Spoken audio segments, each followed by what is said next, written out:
Sleeping pretty good though? Okay, my daughter wasn't asleep either, so. I had a sleepless night. Oh boy. I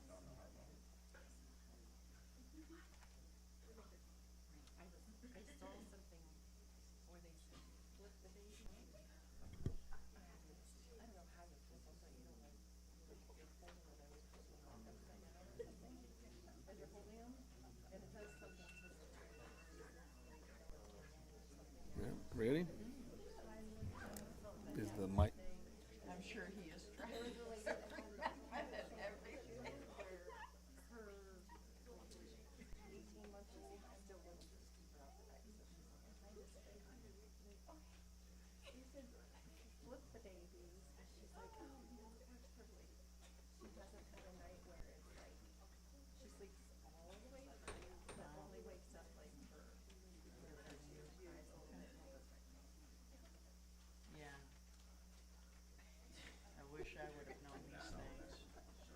I would have had more kids if I would have known these things. My daughter did, you know, she was tough. Difficult, huh?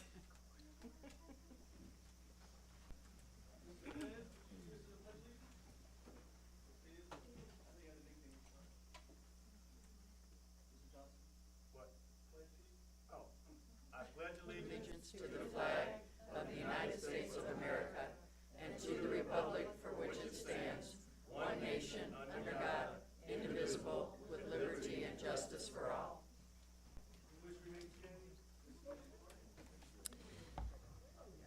Will you bow your heads for tonight's invocation? Heavenly Father, we thank you for this time of gathering by the citizens of the city of 29 Palms and the city council and staff to discuss and make positive decisions and spending decisions for our community.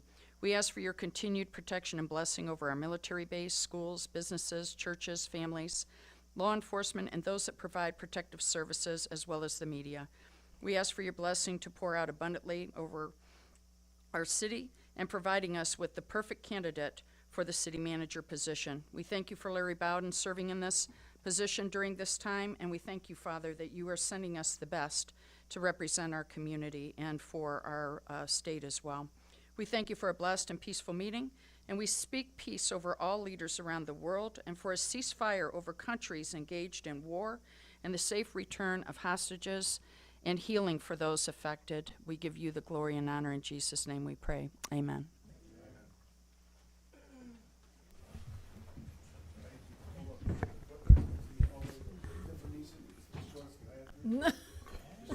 I didn't know there was a step there. Roll call. Councilmember Wright, Here. Councilmember Scott, Here. Councilmember Mintz, Aye. Mayor Pro Tem Klink, Here.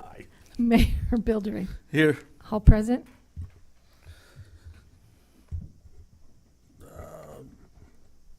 No closed session announcements. Change the agenda. Any? None? Announcements. These proceedings may be viewed on demand by the City of 29 Palms website at www.29palms.org. You may also live stream this meeting by going to the city website and clicking meeting agendas link. Awards, presentations, appointments, and proclamation. Boom, boom.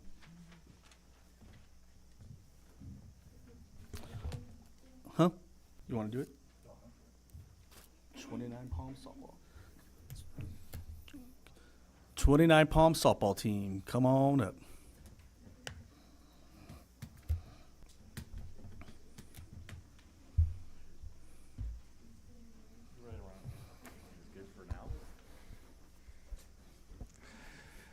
First of all, we thank you very much for doing your city duties by helping us keep the city of Twentynine Palms clean. And who would like to tell us where you cleaned up?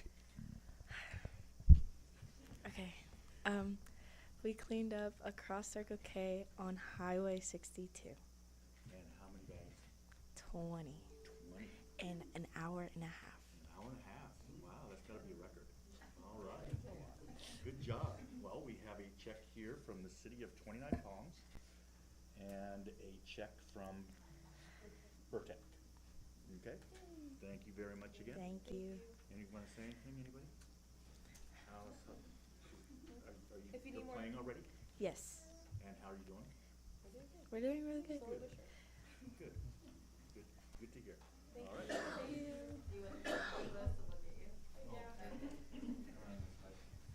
the side too.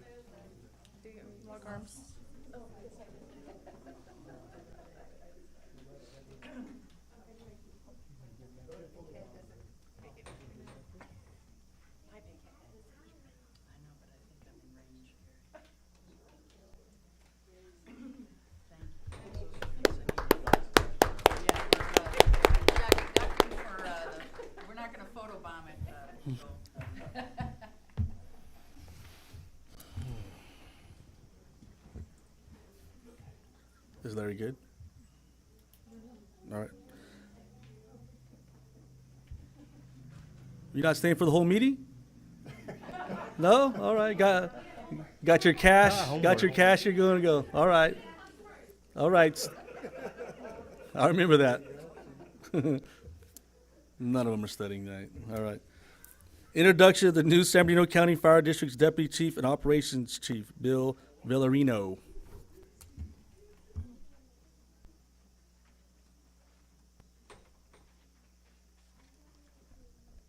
Good evening, Mayor, Council. Sadly, this is my last Twentynine Palms City Council meeting. After 36 years with the San Bernardino County Fire District and almost 8 years serving as your fire chief here in Twentynine Palms, I'll be retiring next week. So, bittersweet. Thank you. I'll miss working with the staff, the residents, the mayor, the city manager, even though I didn't get to work with Larry much the last few months. But I've had it's been a pleasure serving as your fire chief and really enjoyed my time here in Twentynine Palms. I'm going to leave you in good hands, though. So I want to introduce, there was a little bit of a typo on the agenda. It was my mistake. I wasn't clear with Cindy, but Bill Villarino is going to be your assistant chief for the Morongo Basin. So our Division 4 out here, which encompasses the whole Morongo Basin and beyond, he's going to be your new division chief, so he'll be your point of contact. Bill comes from, originally he started with Hesperia Fire Department in the late 90s, and then when Hesperia came to the County Fire District in 2004, Bill came along with them. He's been here at County Fire ever since. He's worked everywhere from Hesperia, Victorville, to San Bernardino, Fontana, to the mountains, and everywhere in between. He's been instrumental in a lot of our programs throughout the county. He's been very active and involved with various parts of county fire, so he brings a wealth of information, knowledge, and experience. He's well respected and regarded by the guys, me as well. You know, I have a ton of respect for Chief Villarino, and I'm honored that he's going to be taking my place as the chief out here. So I wanted to introduce you and welcome him to the community. So. Thank you, Scott. I tell him I don't know if he wrote that all down or memorized it, but he sure does say a lot of nice things about people. He's one of the nicest guys we have at our organization. We're going to miss him quite a bit. So I look forward, and I'm super excited about meeting all of you guys individually and spending some time with you and learning about your area. I've been, as Scott said, I have a lot of experience with county fire within the county. However, sometimes you just don't know what you don't know. And if there's something that you guys need from us, just reach out at any time. We'll build that relationship, and as well as anything I can do for you guys to further it along. So, yeah, thanks for having me tonight, and really look forward to meeting you guys. Thank you.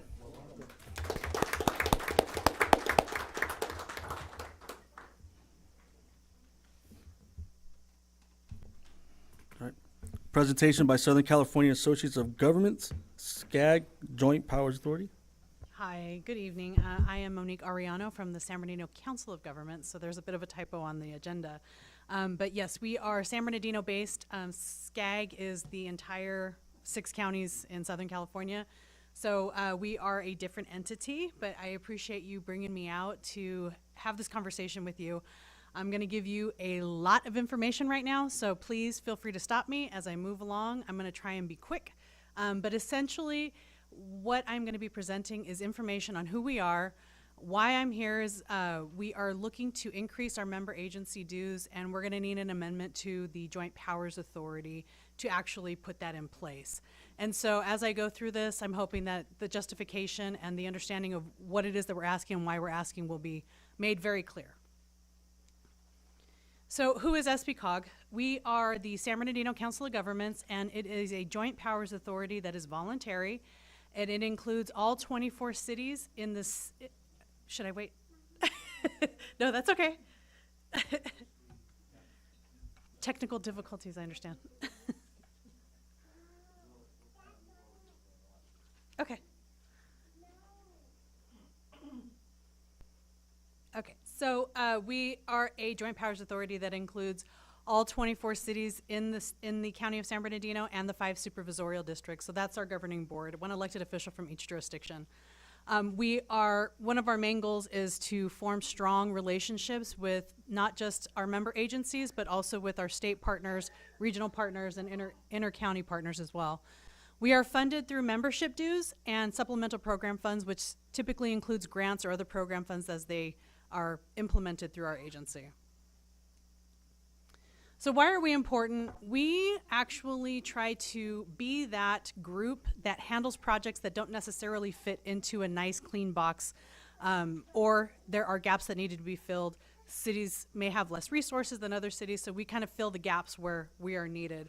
We work typically on environmental issues, housing issues, active transportation, public safety projects, and they include things like housing element updates, city-county conference that we put on every year. We recently completed the emergency communication nurse system, which I'm going to get into. I'm actually going to get into a few of these to highlight the projects that we've done that have been implemented across the county. The first one is the emergency communication nurse system. This is a project that I worked with Confire on, who is the dispatch center for 85% of the geographic region. We put a program in place that takes registered nurses, and if there are 911 calls and they are dispatched to emergency, typical response, light sirens go out. But if they assess that the call is not an emergency, they are transferred to this registered nurse line, and that nurse identifies what the actual need is, and they give them the care that they need, not necessarily sending out a unit.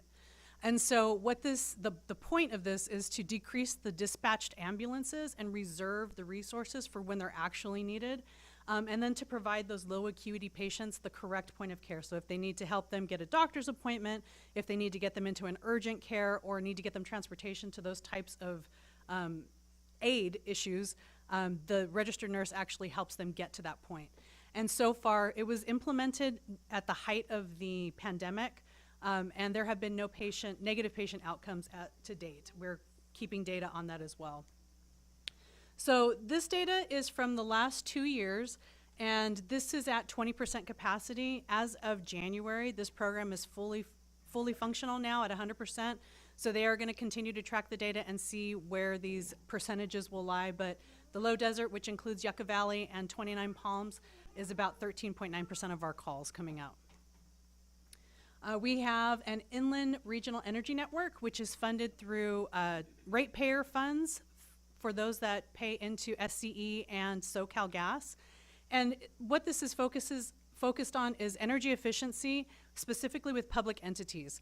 So looking at how we can work with the public sector that includes cities, also school districts, and municipal water agencies, all of these other entities that can build up their energy efficiency through building upgrades. We also do workforce education and training for this type of sector, and we are also working with our local agencies to put a codes and standards suite of options together for use by those local agencies. We're also currently working on a Smart County Master Plan, and we're looking at this as a roadmap for improving the region's connectivity as far as communications and technology improvements. So how can we make sure that the most effective and useful means of technology and communications improvements can be made so that all of the region can benefit, not just those with higher resources? We completed an early action plan back in July that included really low-hanging fruit options. They include things like identifying areas for broadband access in disadvantaged communities, smart intersections, smart corridors. We are looking at improving a CAD-to-CAD system for our dispatch centers, and then we're looking at a zero-emission vehicle infrastructure plan for the entire county. And as you can see there, I know the map is kind of small, but you can see that there are options in all of the subregions within the county of San Bernardino. One of the big items that we provide to our member agencies is grant assistance. So we research and write grants for our member agencies. We do multiple jurisdiction grant writing, and since 2016, we've been able to bring in $46 million to this region, and $19 million of that really since July of 2023. We work on grant programs such as sustainable planning, sustainable communities programs, after transportation, and then the biggest one that we have is REAP, which is a grant program that we worked through SCAG to receive. And SCAG, that grant, because it has been so large, I kind of want to focus on that. Since 2020, we have been working in our member agency jurisdictions with the folks that needed help. So we've helped agencies write their housing elements and get approval for those elements through HUD. We have also worked on sites inventories and analysis for the benefit of the local agencies. We've done accessory dwelling unit capacity analysis for so basically technical studies for the local jurisdiction's benefit. And then in 2023, we were awarded $19 million. These are the different programs, and this is how they have been really allocated since we've received those by sub-region. So I gave that report to our board of directors back in July, and I gave them a look ahead at our budget. They definitely see the value, but the fund source that we used to actually implement all of those programs was our PACE Hero fund balance. We don't do PACE Hero loans anymore, and so that is gone as a funding source. So in not even 5 years, in 26, 27, we're looking at a deficit of about $112,000, and it will grow because the cost grows as well. So when I took this information to our board of directors, the board president, who is Dawn Rao, supervisor, 3rd District, she put together a ad hoc for us to identify options moving forward. And the reason for that is because all of these projects and programs and the funding sources that we have been able to bring in are critical, essentially, to this area. And if we're not filling that gap, it's on the local agencies to actually do all that work on their own. So we worked through an ad hoc of the board of directors, which included all of these agencies and individuals. And then we also worked with the city county managers technical advisory committee. We put an ad hoc together for them to give us some feedback and direction as we went through this process as well. So why are we proposing these funding changes? So essentially, again, we got the board direction in July to figure out how to move forward. So what we did was we analyzed our sister agencies. We looked at Western Riverside Council of Governments, we looked at Coachella Valley, and we looked at San Gabriel Valley to identify how they spend their money. Now, their budgets are much bigger than this, but this is after we kind of weeded out all of the additional fund sources that they have access to that we don't. So essentially, these are the administrative costs for these agencies to function. San Gabriel is $4 million, and then about 2.5 between the two Riverside COGs. So the average is about $3 million that these agencies are spending, and we are spending $658,000. So there's a big discrepancy. And so the proposed funding changes to the structure, we are looking at allocating the cost across the member agencies, but we are looking to increase from $658,000 to $1.5 million. So currently, how we are assessing the value, assessing the cost for the member agencies is through a calculation of 50% population and 50% assessed valuation. And that's standard for all councils of governments, but it became very clear through the city manager's TAC that that is outdated and it doesn't reflect the revenues that the cities actually bring in. And so we moved away from that, which is really what is requiring the change and amendment number 4, which would need to be implemented. We've also had 2 flat rate increases since 2016 to adjust to the costs. And then we had used supplemental funds from the HERO program, which are now expended. And so those proposed changes that we are offering to the cities is that we will have baseline services, which will be available to all of the agencies, probably very similar to what we did with REAP.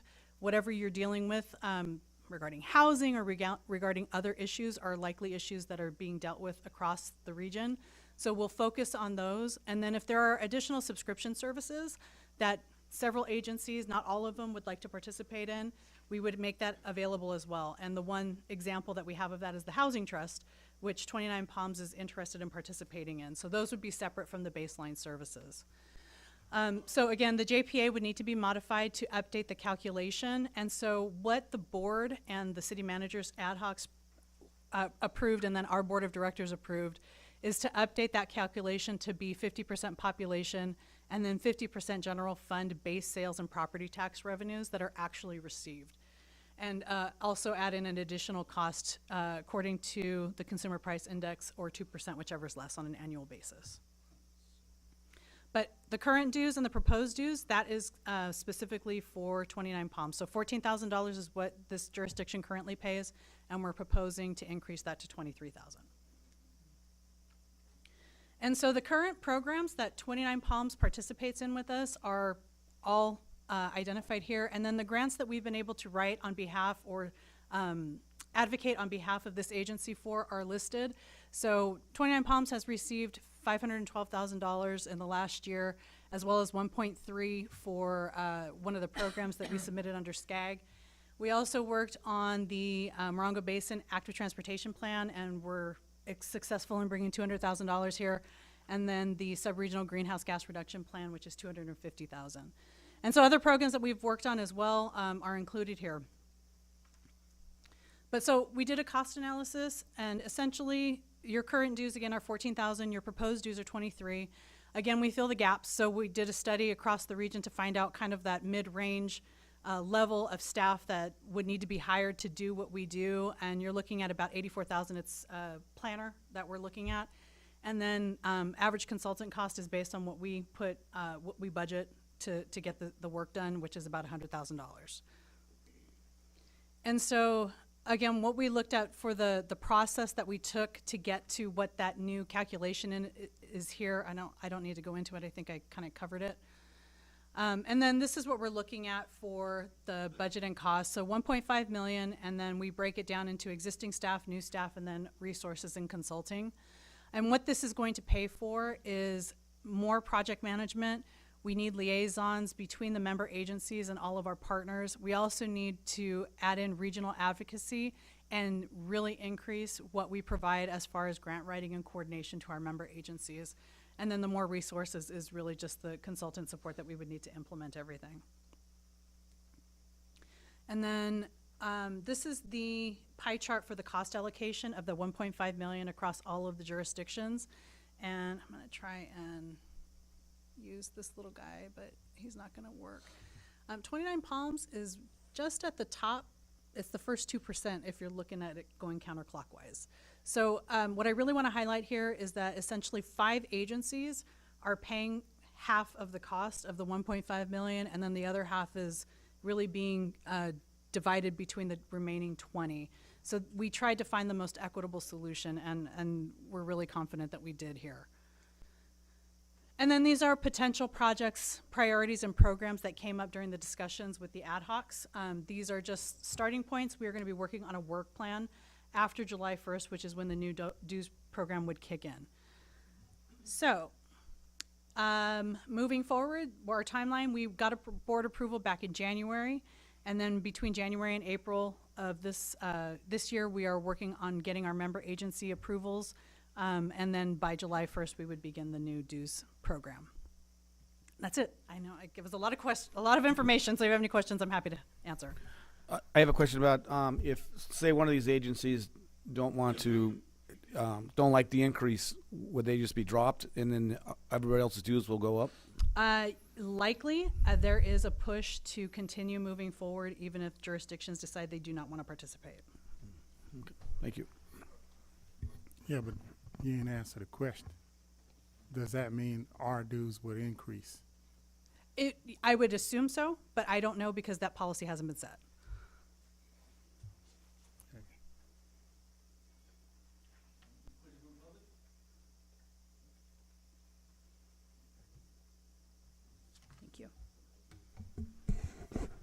Live stream that up? Yeah. Okay. Is live stream working? Live stream? I mean, it's telling me it's off.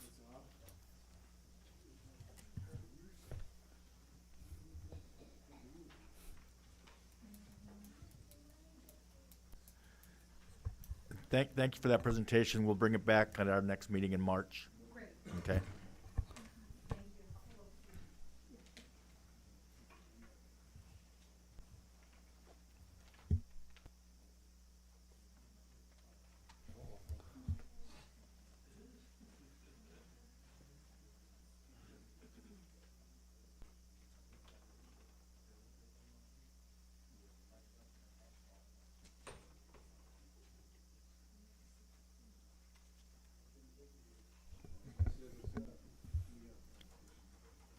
We're just waiting. We have some technical difficulties, so we're just waiting.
All right. Moving on. Number 4, presentation by Twentynine Palms Park and Recreation on upcoming sports events. Mr. Haywood. Good evening, Council, Mayor. I think this is my first time here in 7 years since I became a new member. Yeah, last time I saw you is when they introduced you. Yeah, I figured. Good evening. I stand before you today with great enthusiasm to inform you about the exciting array of upcoming recreational programs that our community can look forward to. First and foremost, I am thrilled to announce the launch of our spring co-ed adult volleyball league. Registration is currently open and will close on March 25th. Tentatively, we're looking to start the season April 3rd and play until May 22nd. Games will be played Wednesday nights in the community center gymnasium at Freedom Plaza. Interested individuals may sign up as a team or as a free agent looking up to join a team. The fee is $35 per player. Furthermore, in response to the growing interest in outdoor activities, we'll be organizing a weekly 5K run, jog, or walk. Beginning May 4th, we will be starting our own local park run. Park run takes place every weekend around the world. Park run is a free community event where you can walk, jog, run, volunteer, or spectate.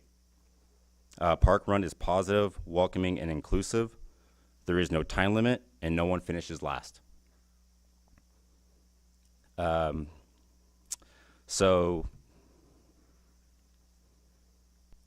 Sky Park will be the site of our weekly park run. We decided to use that park because it doesn't get as much love as Lucky, and it also has a very beautiful backdrop. So beginning 9 a.m. every Saturday, we are also in need of volunteers, as this is a volunteer-led activity with support from the Recreation Department. So please contact the Rec Department for more information. In addition to these programs, we also understand that there is a lack of constructive outlets outside of school hours for teenagers and those who have aged out of our youth sports program. On March 1st, while in attendance at the Twentynine Palms High School Career Exploration Day, I was able to engage with the student body and seek out what they would like us to run a program for their age group. They were given the opportunity to vote between 5 different sports that they would like our department to run. The options were soccer, basketball, flag football, dodgeball, and kickball. I thought dodgeball would take the cake, but it happened to be flag football. So I'm excited to say that registration opened yesterday for our high school flag football spring league. It is open to all students in the 9th through 12th grade. Our league will be co-ed and no coaches will be involved. Registration is $35 per player and teams will be selected by captains. Games will take place weekday evenings at Lucky Park. We're hoping to provide them with the opportunities for personal growth, skill development, and social interactions in a safe and supportive environment. And finally, I would like to give an update on our youth basketball all-stars. March 2nd and 3rd, 2 weeks ago, they participated in Needles. We had 3 teams, the 3-4 boys, the 7-8 boys, and the 3-4 girls all go undefeated and take first place. The 7-8 girls took home second, as well as the 5th, 6th grade boys. And our 5-6 girls team, which are all first-year all-stars, ended up winning their last game, and it was a good learning experience for them. This weekend, they will all travel to Palm Springs to participate in Beaumont's annual tournament, where I hope to claim both the Kings and Queens Cup given to the community with the best overall results across each division.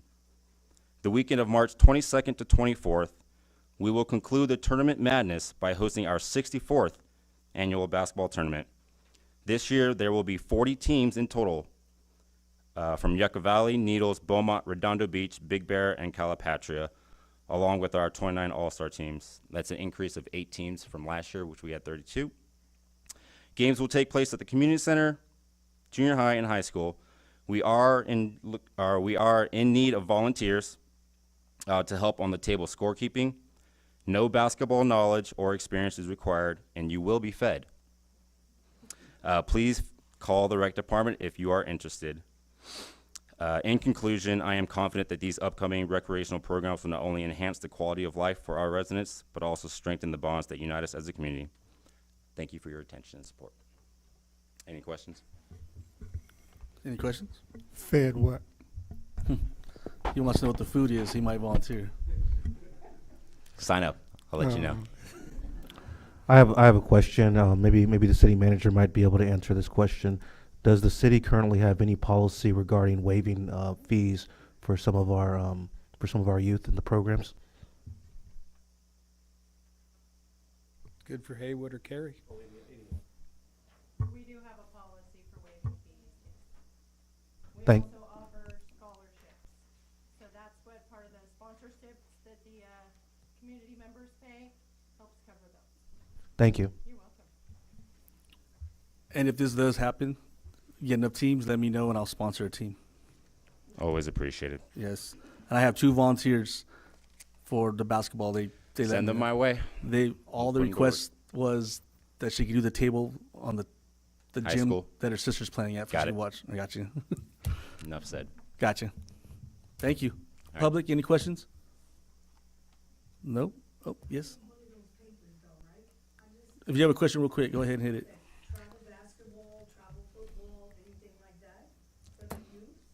So that would have to be its own entity. Someone else would have to take that on. As a Here. city, we just provide recreational sports for the community. Travel ball would be a different. And there are some coaches and people that are out there with travel teams. If you want to give me your contact information, I can get you in contact with them.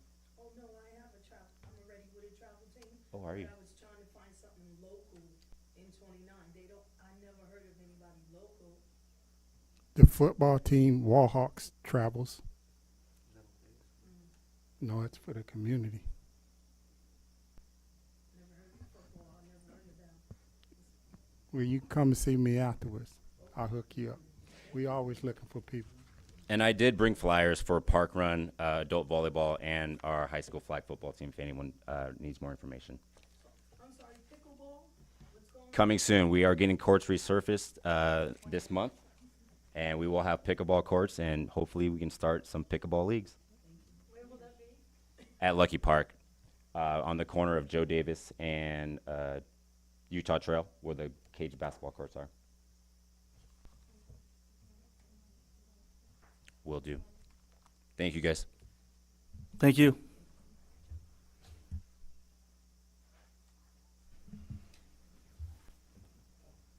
All right. Proclamation recognizes March 2024 as Women's History Month. City of 29 Palms, Proclamation, Women's History Month. Whereas every month, the Women's History Month provides opportunity to honor the generation of trailblazing women and girls who have built our nation, shaped our progress, and strengthened our character as people. And whereas throughout our history, despite hardship, inclusiveness, and discrimination, women have strived and sacrificed for equity and equality in communities across the country. Generations of Native American women were stewards of the land and continue to lead the fight for climate justice. Black women fought to end slavery, advocate for civil rights, and pass the Voting Rights Act. Suffragettes helped pass the 19th Amendment to the Constitution so that no American could be denied a vote based on sex. And whereas women and girls continue to lead groundbreaking civil rights movements for social justice and freedom so that everyone can realize the full promise of America. And whereas this Women's History Month, as we reflect on the achievements of women and girls across the centuries and pay tribute to those pioneers who paved the way, let us recommit to the fight and help realize the deeply American vision of a more equal society where every person has the shot to pursue the American dream. In doing so, we will advise economic growth, our health, safety, and the security of our nation and the world. Now, therefore, be resolved that the City Council of City of 29 Palms does hereby proclaim March 2024 as Women's History Month and invites everyone to learn more about the vital contribution of women to our nation's history, dated this 12th day of March 2024, Mayor 29 Palms. And I would like to give this to Ms. Kim Ordeman.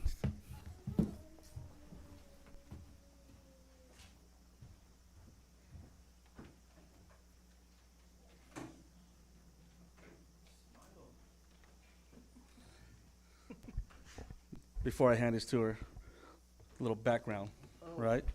I'm not going too far back. I want to know this. Yeah, all right. The history, right? Okay. Retired Marine, Yeah. Master Sergeant? Master Gun. Master Guns. Master Guns. I'll push later. I'll push. I knew it was a Master Sergeant. They'll be in separate ways. Y'all know I grew up in Montana Yes. on a cattle ranch, right? Yes. His voice will be higher. Yes. Thank you. Also, what else? I don't know. They all know me. I should have second thought this on, huh? Yeah. No. What else? What else did you do? Colored, the Mounted Color Guard. You worked for the chamber. Yeah, National Military Queen, 29 Palms Rodeo Team. Yes, and then she also a big supporter of the Pioneer Days and Middle Miss Masters. All these things she's done, and with a smile on her face and a knife in her pocket, Oh, and apparently. I do have to brag, I had the biggest arm, I won the best arms in Okinawa also, so.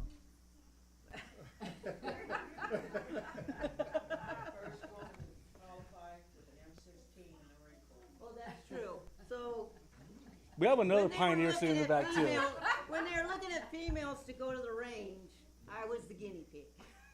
Well, you have a knife in your pocket. That's probably why. Well, and she knows I killed things, so. Yeah. All right. You already got a pic? You already got her picture? Really good. Did you smile? I did, I But- think I did. No, she doesn't like it. No, because she doesn't like it. I want to do it. Okay, can Yeah. I share something? Oh, here we go. Okay, I do have to share this because it's kind of funny. It's all you. I absolutely hate having my picture taken. And that's the one thing I still haven't figured out, that when you enter things and you win or you're in parades or whatever, you get your picture taken. And so I kind of lucked out over the years as I got in rank, but then I became in charge of the Marine Corps Mounted Color Guard. And I got there in time to retrain horses for the Tournament of Roses parade. And I still did, it still didn't click in my brain until I went to the Tournament of Roses parade, which I had went with the hoofers. We used to have a drill team. I was on the drill team here too. And they didn't get their pictures taken like the Marine Corps Mounted Color Guard. And it was like, oh my God, I didn't think about pictures. And I still don't like them, so okay. We're gonna break your Oh, fear. sorry. We're gonna break your fear and make you take more pictures.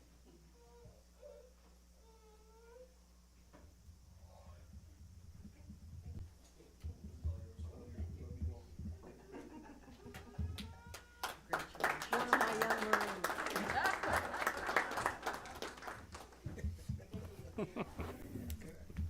Yeah, that's right.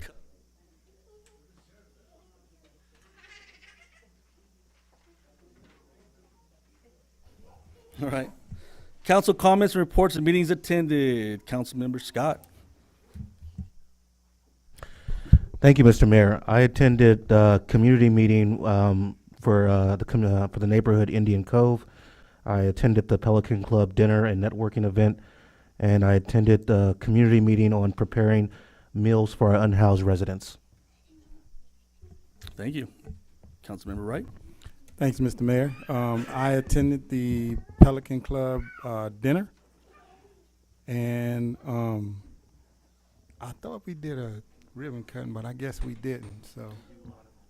How was the food? I know you're skipping that part. Oh, well, yeah. It was okay. That's what I Yeah. figured.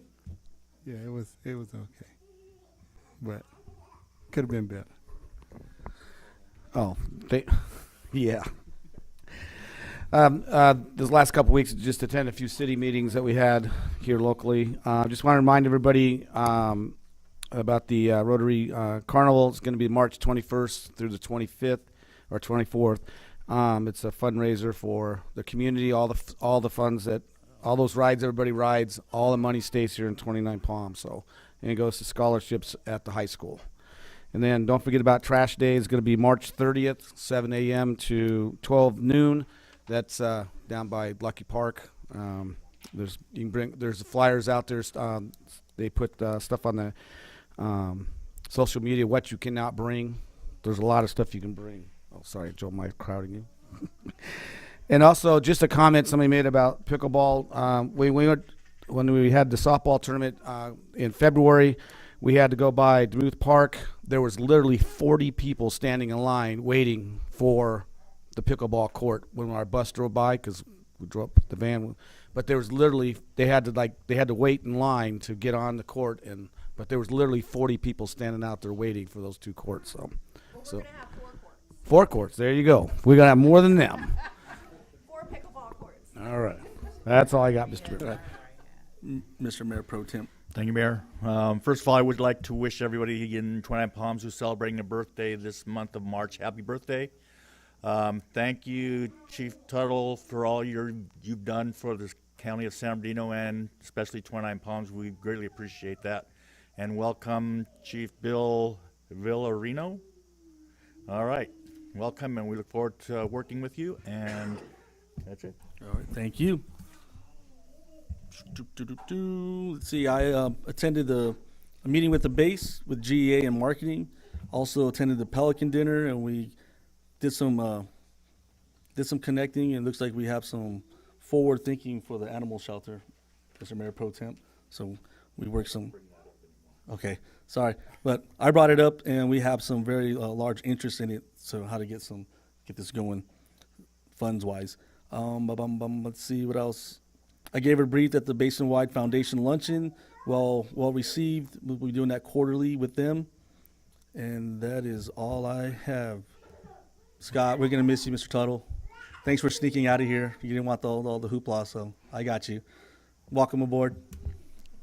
Go ahead. Somebody said you did a fantastic job at the Basin-wide. They said to make sure I tell you that. They must have been drinking at the Basin-wide. No, she was not. I can vouch Oh, it was for you? that. Oh, well, thank you. I blacked out, so I remember. Oh, Saturday I'm a speaker at the Ward Room Association for the Naval Hospital. They're having a dining out, so I'll be there speaking. I don't know what I'm gonna speak yet. We'll figure that one out, right? So, thank you. We're going with the consent calendar. All matters under the consent calendar are to be considered routine by the City Council and will be enacted by one motion in the form listed. Any item may be removed from the consent calendar and considered separately by the City Council. The public will be given opportunity to comment on the consent calendar items prior to the City Council action. Council, anything? Nope. Yeah. To the public? Nope. Back up here. I'll move the consent calendar. Second. Councilmember Scott? Aye. Councilmember Wright? Aye. Councilmember Mintz? All right. Mayor Pro Tem Klink? Aye. Mayor Buildering? Aye. Approved 5-0.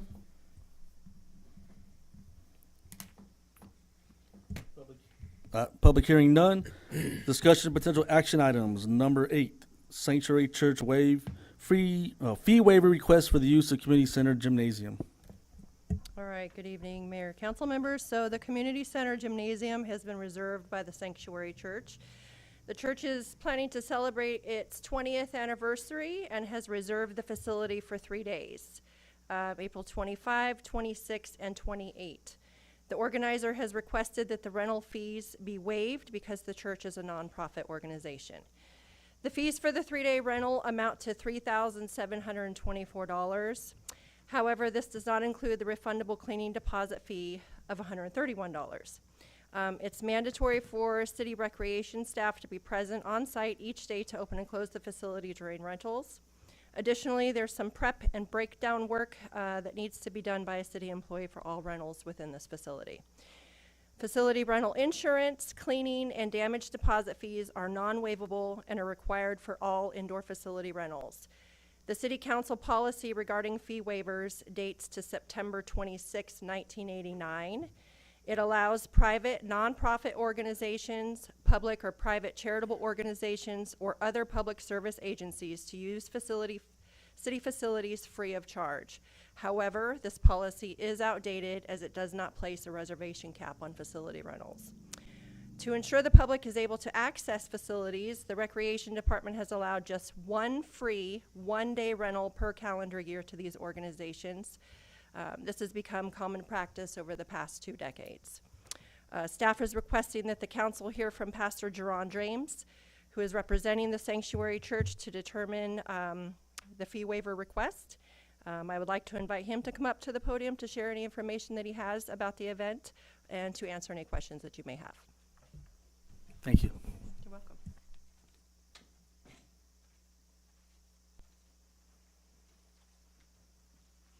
Good evening, Mayor, Council. For our 20th anniversary, we just wanted to be able to take some time out to be able to celebrate all of the wonderful work that we've done as a ministry here in the city of 29 Palms.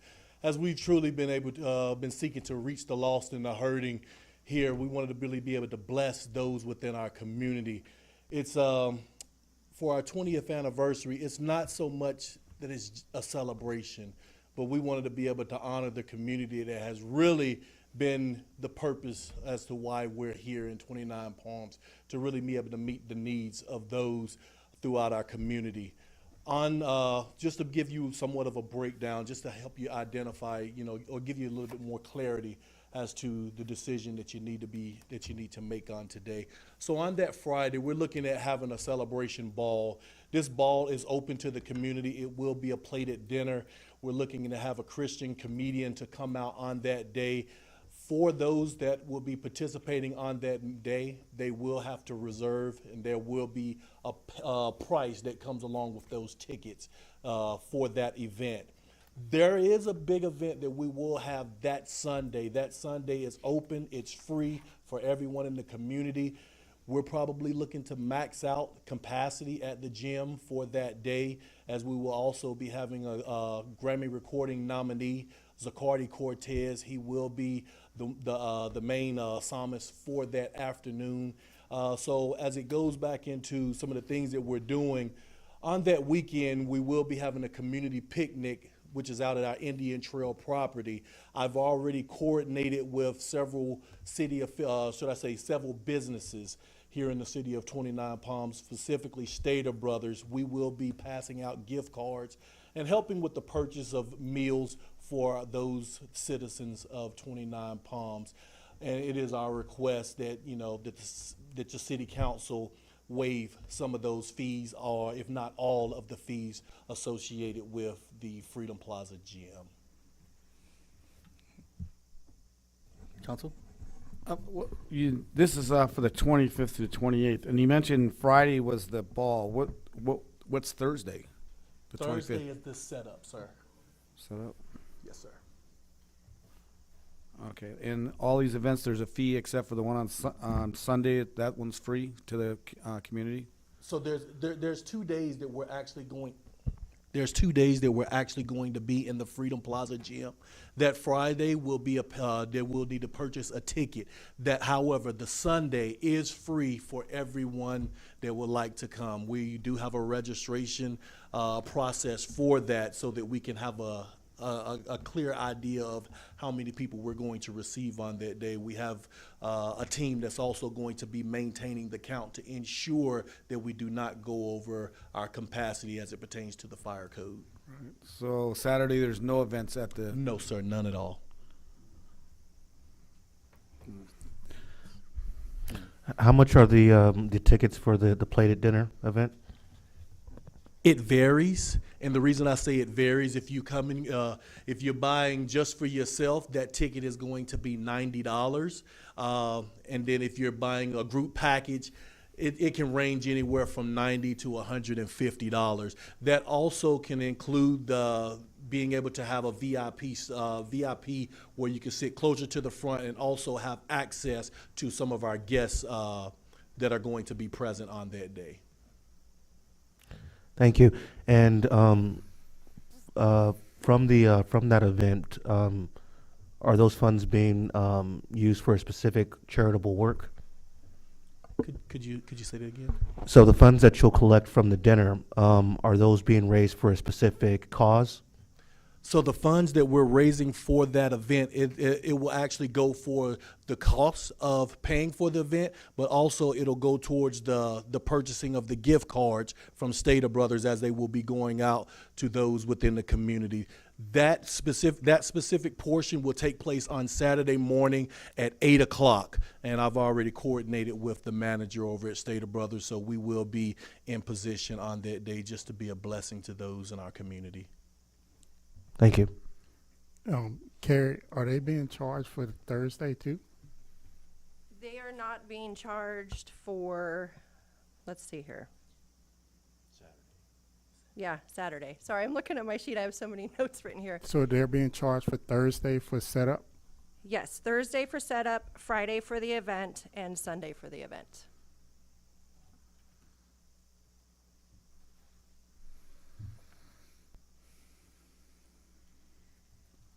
So what's going to take, how much time for the setup? I mean, is it going to be a half a day setup, a full day? For that Thursday, we're anticipating all day for Okay. that because we will have a stage that's going to be brought in, that's going to be put up. It's going to have a big screen that's going to be our background. So multiple TVs. I've already coordinated with the staff. We understand that, yes, we do need to protect the actual floors. So floors will be laid out. We'll also need to be setting up our tables as well as our centerpieces for that event, tables and chairs. Carrie, I did notice they asked for the kitchen also. That's not going to interfere with CMC or high school? No, I already checked with them. Thank Yeah, you. to make sure it was available. Thank you. Mm-hmm. So, What's that? Just on Friday for the dinner? Yes. so Carrie, Yes, sir. what's what's the breakdown for Thursday? I mean, they have to, So the breakdown of the fees, let me get my sheet here real quick. So for Thursday, it's a total of 10 hours that they've requested for setup. Let me get my sheet here real quick. So their total rental cost is $1,126 for Thursday. It's a 2-hour minimum rental requirement of $366 for the first 2 hours, $95 each additional hour. So that comes up to $1,126 for Thursday for their setup.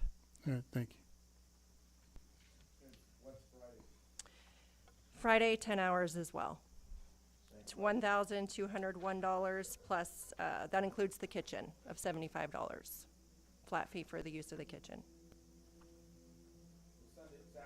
I'm sorry. Saturday there wasn't a charge. It was just that they're just going to have it reserved. So Yes, because nobody's going to have access to it because all of their equipment will still be set up. Okay. Because they're having their event on Sunday in there as well. okay, and then Sunday's charge. Sunday's charge is $1,397. But you did say none of this includes the insurance or the.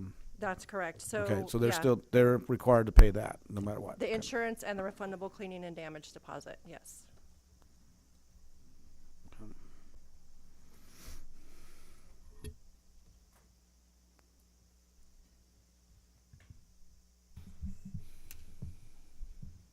Good?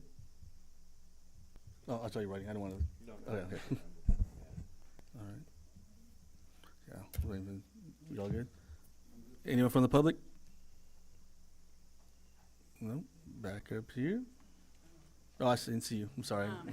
I've worked with the Sanctuary Church for many years. They're very reputable, and I can assure you that you will have top of the line when it comes to Apostle Perry and Dr. May Ford. Everything they do is of excellence, and so I just want to share that with you for the amount of the 10 hours each day is because it will be like you going to a Marine Corps ball or something of that nature. It's really of that kind of caliber.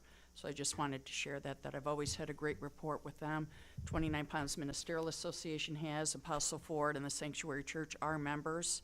And so I just highly recommend that you offer them the opportunity to waive the fee for their celebration, which would be very, very nice for our community.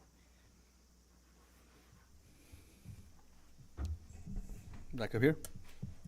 I still have a question here. Out of those 10 hours, how much is the city going to be paying for somebody to open doors and do whatever they have to do? So the rental fees include the fully burdened hourly rate for a staff member. It also includes utilities, things of that nature. So when the fees were discussed prior to opening that facility, we initially decided on $350 for the first 2 hours, but due to the CPI, Okay. it increased it a little bit. So yeah. So that's a $350. Yeah, Okay. so I'm assuming that a staff member for Thursday would work 4 to 6 hours that day because we have to lay down carpet tiles, things of that nature. There's a lot to do when somebody rents that facility, so we have to have a staff member there to take care of that. Open and close as well, so.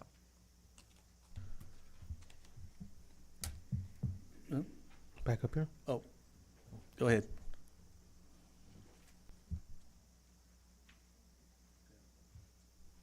If you could fill out a form when you're done too, for record, thank you. I will, thank you. I'm Sylvester Cullum, a business owner here in 29 Palms. I've been here for quite some time. And as a community member, I've experienced a lot of support from the Sanctuary Church.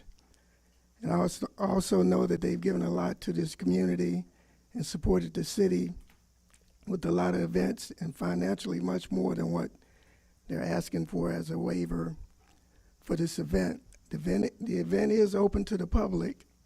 However, there is a cost for the plated dinner. So I support the idea of the fee being waived in support of that. And I know that they will continue to give more support to this community at no cost. Thank you. If I can just add something, I'm kind of excited to have them come into our gymnasium to make the transformation. It can show the community what we can do down there. So it's not just a gymnasium for sports, it's a community center. So I think with them coming in and showing what the potential that facility has will benefit us later on as well. So.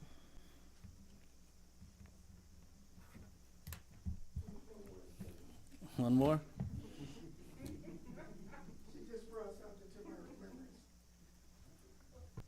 So when we were doing the Phoenix project here in the city and we were trying to come up with ways to utilize that facility, it wasn't intended to just be a gymnasium. It was intended to have community support and community events there. We used to own the bistro, which part of the parking lot there was sold to the city in support of that Phoenix project to be built there. So it just brought to my remembrance that the intent was to support the community and the community events. That's all. Thank you. Thank you. Any other comments? Oh, it said 8. It's a housing element report. You want to talk on this one though? Yeah. Okay, I'll change it up here. It said 8 on there, so I was like, yeah, no worries. Oh, she's right. It is 8. I'm reading my own notes wrong. I'm sorry. You're right. It's my fault. I'll push later. Okay. Greetings, Mayor, Council. Question I have, I don't have any issues with this, but I'm just concerned about the nonprofits. So nonprofits, we get 1 day free. So I'm just saying, can we change something pertaining to nonprofits now? That's my question, because we had went to Patriotic Hall, and I know that Carrie was adamant about the 1 day that we had free 1 time a year. So I'm just saying, can we change something for nonprofits? Thank you.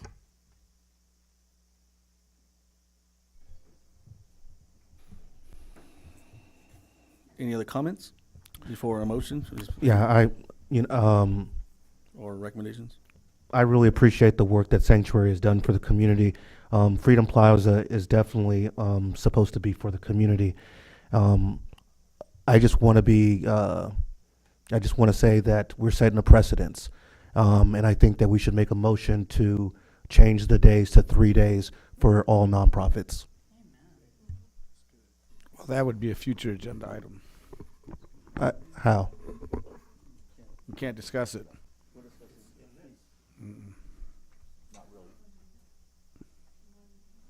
We're discussing just the waiving this fee for this event, not the actual policy. Just on the future agenda, add it to the future agenda after the. It's on my notes to put it on the future agenda. I got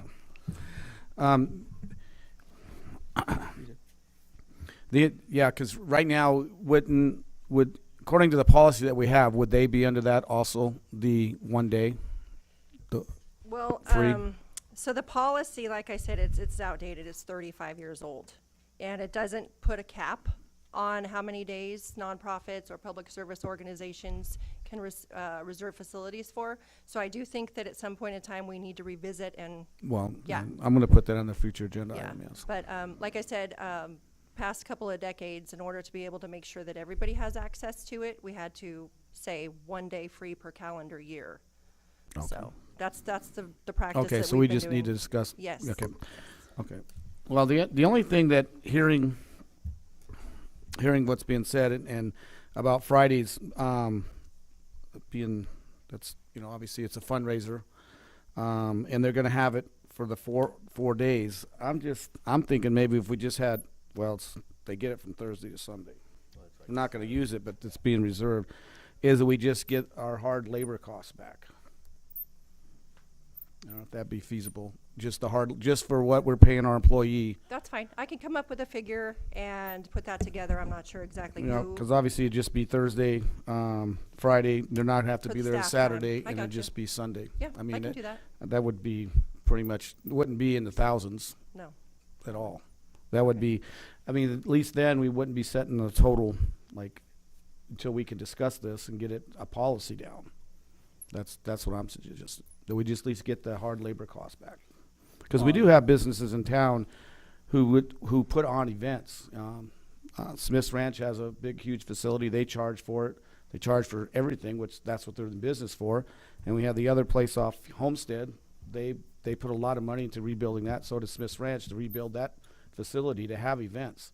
So, but it is what it was what that intent was for the community. But at least if we had our hard costs back then. Okay. Well, I can put a figure together and I can get with Pastor James and we can figure that out. Okay. So, and like I say, I know it's not going to be in the thousands. So, Yeah. So can we, besides that money, can we just give them the 1 day waiver and waive the most expensive day? Which would be Sunday, and that's the event that's open to the community, the free event. Okay, and we'll wait, recommendation. We can waive that 1 day, because that's been our policy, so we'll go ahead and just get that off the table now. Okay. We'll waive that 1 day, that most expensive day, and then we'll figure out the hardship money, and I do have a note that we have a sponsor for $1,000 also to go towards that. So once you figure that number out, then we'll drop that in there, and then we'll have a balance. Is that something we can work with? well, if somebody wants to sponsor 1,000, yes, Sunday's great because that's the 1 day. But if somebody wants to sponsor just not even that'd be $2,300. But use that money just to pay our I'm just saying labor costs. Yeah. That's all Okay. That's my suggestion. Okay, easy enough. I can get that figured out, and then, like I said, I can get the information to Pastor over here, and we'll go from there. So before we go to a motion and everything, you're okay with, we're gonna waive the most expensive day? Which would be Sunday. Yes. She'll come up with the hard money after that. This $1,000 will go into you, and then the balance at the end would be the remaining. Is that okay? Yes, sir, absolutely. It's not because I love everything you guys do for the city, and this is why this is a big deal. We want to make this happen, just like everyone said. But we do have costs that come with stuff, so we do have to keep it going for everyone else. We have to be able to pay the bills. So it's a great opportunity to showcase the gym. That's what we want. and we want to help out at the same time. So Yes, sir. this is something we could kind of work together and make this work for everybody. Absolutely. Thank you, Mayor. Yes. Thank So you, and council. anyone want to do that motion, or do you want me to do it? Well, It's like all the verbiage? yeah. Yeah. Well, we can say up to, well, We can motion we to can, waive the one well, day. I can make a It's- motion that we waive the No, one day, we- which is Sunday, and then We- they just pay the hard cost, which is just gonna be labor, and it's not, the $1,000 isn't gonna be. He's gonna scroll it down for us to where they, for each day. Yeah, but No, I wrote down what each day is. they can just bring it back. It ain't till April. Oh. You could bring it back under consent count, sure. Yeah, we'll table it so we have an exact number so everyone's happy. We see the numbers exact. Is that good? Yes, sir. And Thank this, you. the sponsorship's still on the table, so it doesn't go away. No expiration date. Thank you, Mayor. Thank You're you, welcome. council. Thank you for this Thank you. event. I don't want to be a naysayer, but thank you for this event. I just Yes. gotta think of everything, so, thank you. Yeah, no, I was just going by that. So we're gonna table it. You got that?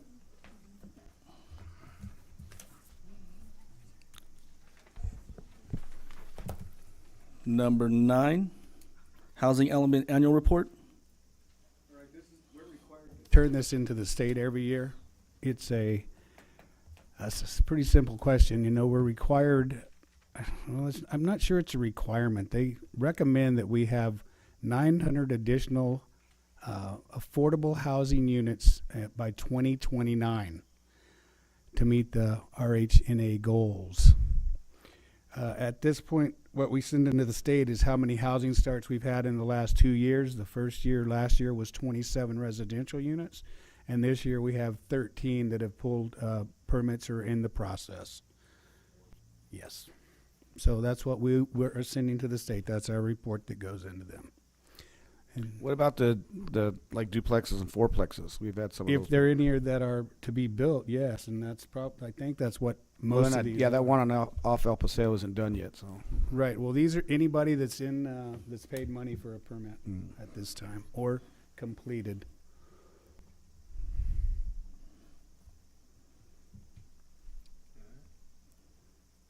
That's it?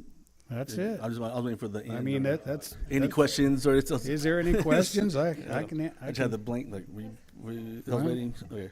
I Any couldn't think questions? of many Up here. good questions, so. Public, any questions? Bring it back up here.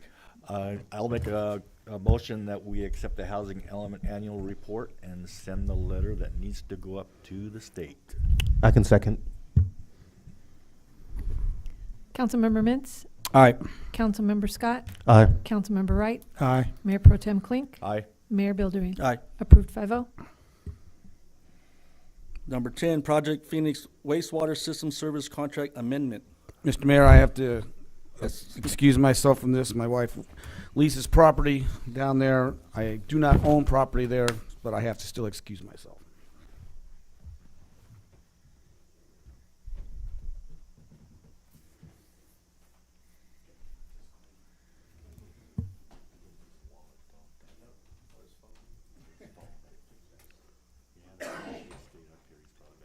All right. All right, we have right now, we're in a 3-year agreement with the county of San Bernardino to maintain the treatment plant that's at, or the sewage system that's at Project Phoenix. It expires the end of this month. Their year 4 and year 5 are listed here at $71,956.57 and $74,835 in year 5. They provide quarterly pumping, quarterly reports to the State Water Board, and they're on call for emergencies. So what we need to do here is approve this, if you see so fit. And we have notified them that the package treatment plant could possibly be in effect in February of 2025, and then we'd have to do a different amendment with them to. They would still have to. They're the only ones that are around that have the capabilities and the big enough trucks to pump these kind of things. So, and they aren't unreasonable. We did get 3 bids when we first entered this in year 1, which was 3 years ago. So we're completed there. So that's what this is for, to extend our service agreement with the County of San Bernardino. CSA 70 services is what they're called. Do we have any questions? Questions up here? Open to the public. Questions? Concerns? No? Back up here. All right. I make a motion that we approve amendment number 2 to contract for the project Phoenix Wastewater System Operation and Maintenance with the County of San Bernardino Special District Department, County Services Area 70, in the amount of $146,793.58 for a total not to exceed the amount of $346,482.59. And I authorize the interim city manager to execute all documents necessary to execute the amendment, including any necessary amendments thereto. Second. Councilmember Scott? Aye. Councilmember Wright? Aye. Mayor Pro Tem Klink? Aye. Mayor Buildering? Aye. Approved 401. Like how I got all that right. Number 11, update on self-building housing program. I started slowing down when I started walking. It's slow. Yeah. The self-build program is with the Coachella Valley Housing Authority, our coalition.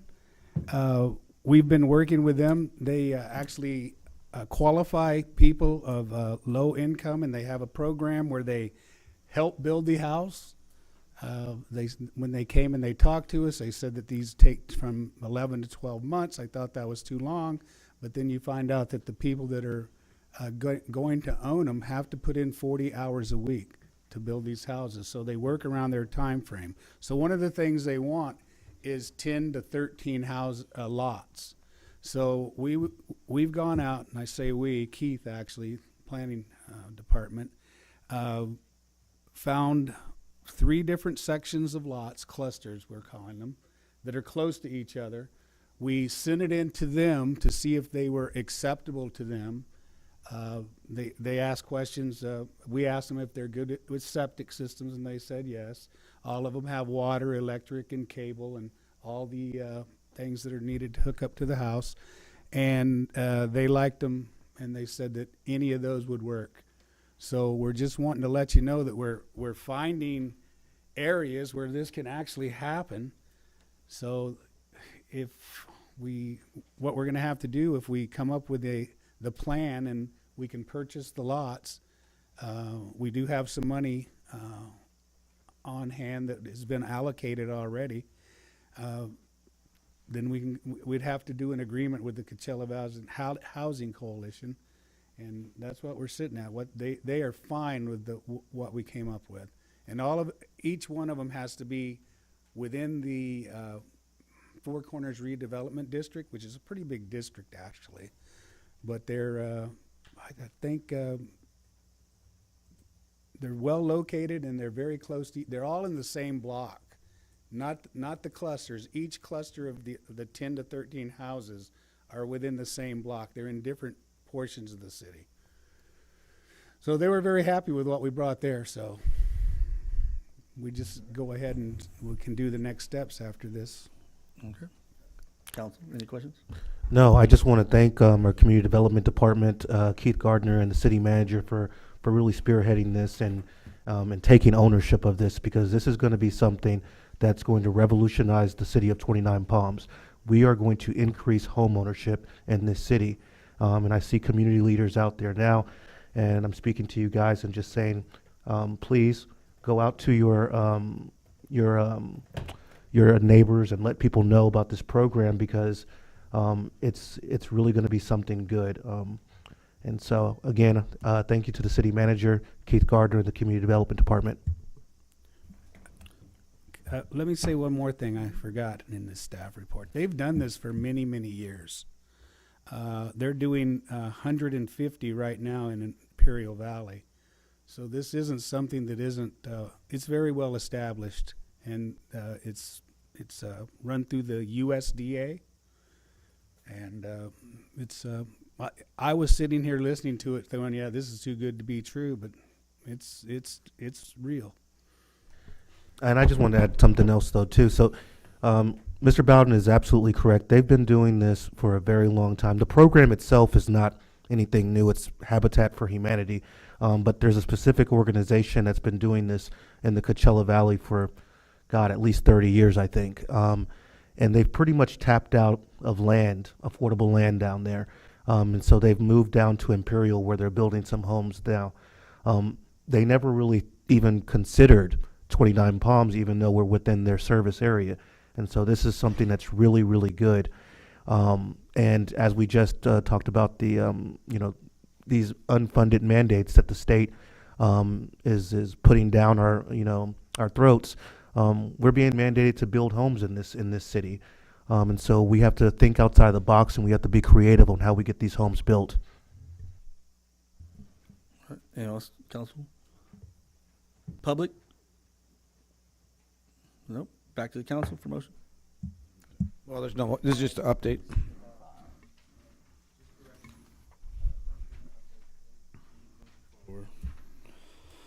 Future council initiated items. This is Mr. Mayor. I have two. I think we need to put on the SBCOG membership dues increased $8,865. Second. And update our public facilities policy. Second. Thank you, Councilman Wright. Oh, I have one, Mr. Mayor. I'd like to revisit those funds that we allocated for the showers, as well as the navigation center. The funds have not been dispersed, and we need to revisit. Second. I thought we bought the showers. They never bought one. Navigation center. Navigation center.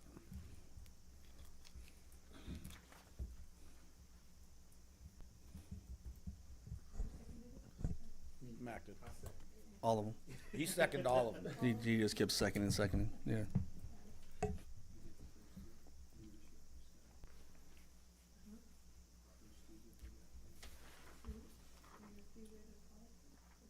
Yeah, it's, just update our public facilities policy.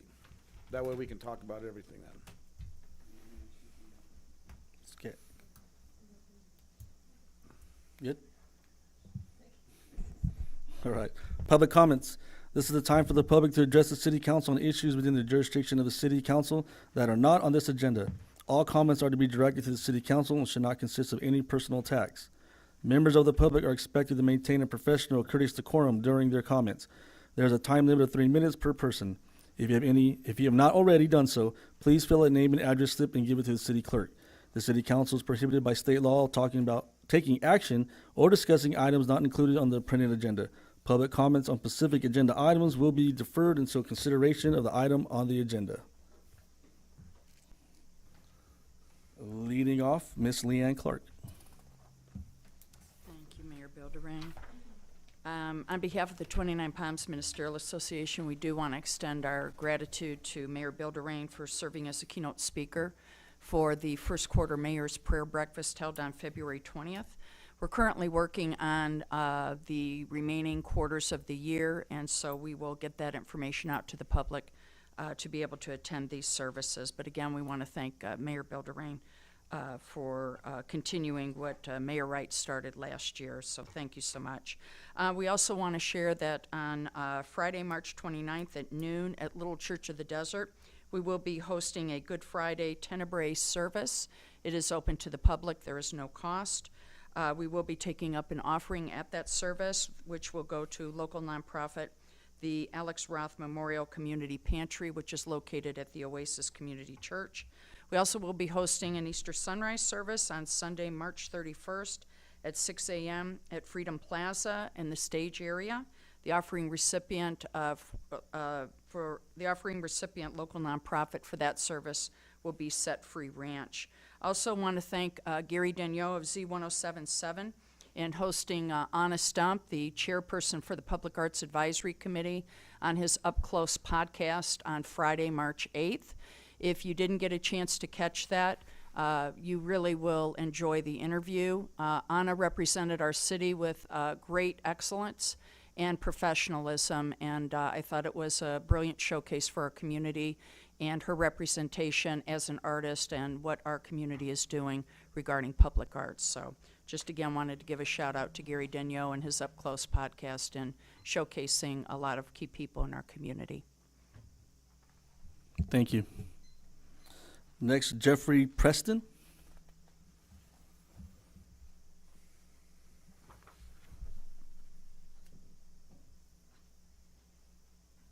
Thank you, Mayor and City Council, and in particular Octavia Scott, for facilitating the meeting last night for the organization of a group who is interested and like-minded in providing hot meals for our locally unhoused folks. And so having said that, there's not much to report on this first meeting. It was an initial meeting, and we'll be having future meetings and relying on you for your guidance, understanding, and information. Thank you very much. Thank you. Next, Ms. Holmes. Oh, we need a point. We need a point. Yeah. We do need a point. Good evening, Mayor, Councilman. It was awesome to hear that our Park and Rec has came up with some programs for our aged out high schoolers. I just want to address something briefly. I had the opportunity and privilege over the summer to work at the high school for summer school. And we had some high schoolers that after they finished their assignments or whatever, they had no place to go. Some of them returned to the school, wait on their friends, get something to eat.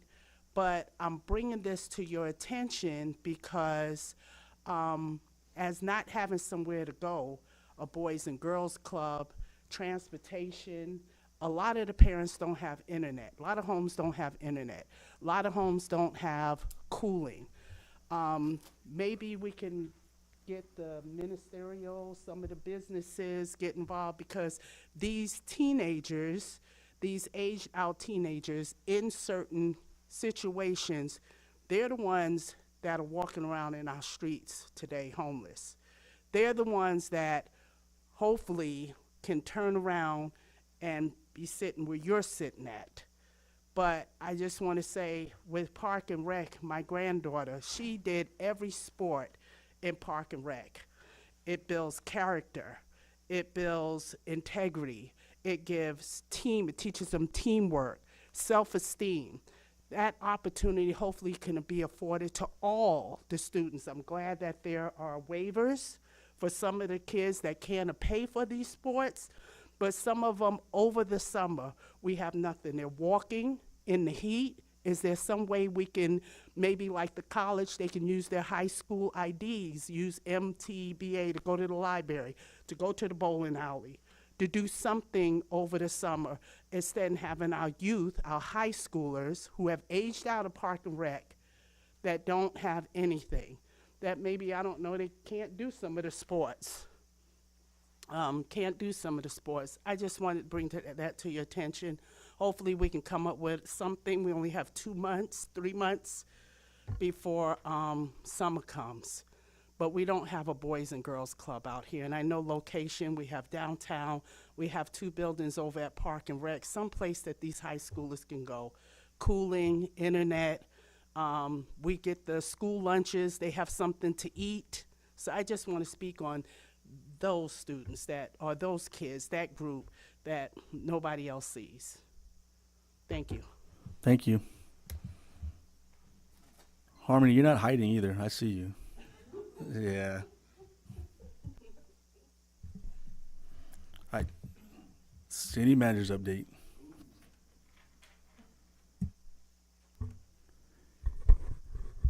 We received our new radar signs that you approved back a month or two ago. They're going up first in the school zone and then on the major arterials. That's coming up. They're finishing up roads. They're finishing up 5 miles of roads that they overlaid. Like I said, we got a little extra because of grant funds from last year. 5.1 miles is quite a bit of roads. Of course, you'll hear from people that it's not the right roads. But we are on a road management plan, and we do the roads as they've been planned to be done unless there's some kind of an emergency.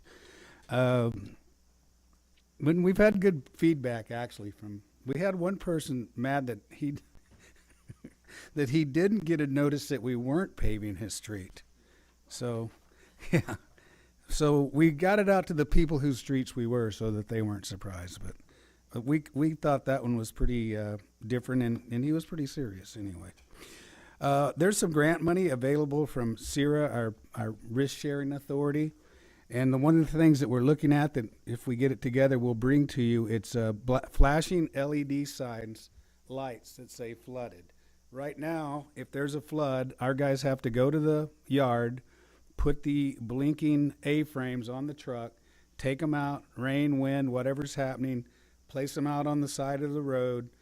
We tap screws in the signs that say flooded. These would be on site. They'd always be flooded, but the flashing lights could be turned on when we inspected the place, the street, the area. If it's flooded, we turn the flashing lights off. They can turn them off and on with the app on their phone. CIRA this is a grant from them of money that we have got back as a return for not having accidents or risk-sharing problems. So it's sat there for a couple of years now. So that's something that we're looking into. We're hoping we can put that together. It's in the price range. Congressman Jay Obernolte took our FY22 and 23 grants that total $1.95 million, took them back onto the floor, got them reappropriated towards our USGS study. That was done last week, and it was signed by the president on Friday, so we can move forward with the USGS project. We also got approved for, I think at the same time, it might have been a different vote, but we got another $1 million for FY24. It's been signed by the president also, so it's passed. And that's going to go towards, you may have heard of the salt nutrient management plan that goes hand in hand with the USGS study. And these are the things that identify any problems with your water sources. It identifies the unsaturateds, which I had to be schooled as to what unsaturateds are. It's actually the stuff between the water and the air called the dirt. That's what the unsaturateds are. Pretty simple. So I think that's all good news. I was in contact with the USGS today. They're going to get us a quote and a scope of work together. We send that into the EPA. If they approve it, we'll bring it back to you. Even though you've approved this before, it's a higher fee and you have to reapprove it because it's been reallocated a different time. And I'm looking forward to that. Hopefully it gets done in the next, I think in the next month it can be happening. April 6th, I think there's a meeting. And it looks like it can possibly be done there. So that's the updates. I got a question. Yes, sir. How does a road qualify for traffic study, like Indian and Mesquite? Indian Mesquite has had a traffic study done on it, and we have the results of that. Really? We have a lot of traffic studies done, and I'll get with Richard Pedersen if you have that specific one. Yeah, because like they're near accidents all the time because everybody wants to run the stop sign. You can't make people stop. I know, but you know, a lot of the roads that you are thinking about are in the traffic study. So you just come to me and we'll talk about them. Okay. That's it. So before I adjourn to a closed session, just know that once we do this, we're gonna go back. The doors will be getting locked because no one's gonna be here. Sit and stay if you like. Sit in the car. Once we're done, we'll come out and let you know whatever's gonna be passed, if anything. Just heads up. So have your conversations and your networking go. We'll be shutting doors really soon after. All right. So right now, we will adjourn to closed session.